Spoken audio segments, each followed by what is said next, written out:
A former female priest who spent more than 2 decades in the Episcopal Church is now speaking out after being defrocked because she embraced another faith.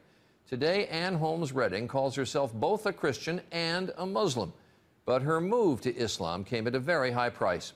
Dan Harris reports on this woman's test of faith. Ann Holmes Redding was an Episcopal priest for 25 years until a radical test of faith. Several years ago, while she was mourning the death of her mother, she was trying out an Islamic meditation technique that she learned in an interfaith class. And that, she says, is when it happened. It came with such clarity and such power that I could understand it as nothing else but an invitation from God. In fact, she says it was Jesus himself who led her to Islam. You think Jesus led you to become a Muslim? Yes. Yes. You're laughing. Because I know it doesn't make sense to people. Now, Redding not only prays in church, but she also prays 5 times a day to Allah. In Islam, Jesus is viewed as a prophet. Yes. Not as the Son of God.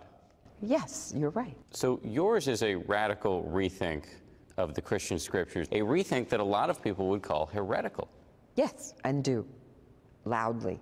This spring, the Episcopal Church revoked Redding's right to be a priest. Being defrocked, I would imagine, was a pretty traumatic experience. Yes, that's an understatement.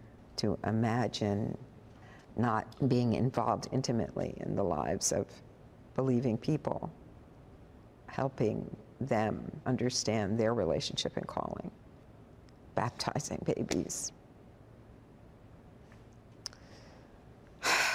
It's a big loss. It's a huge loss.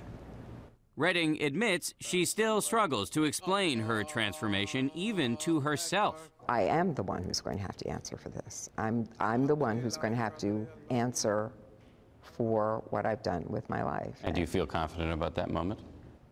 It's in the best of hands. Dan Harris, ABC News, New York. Hands.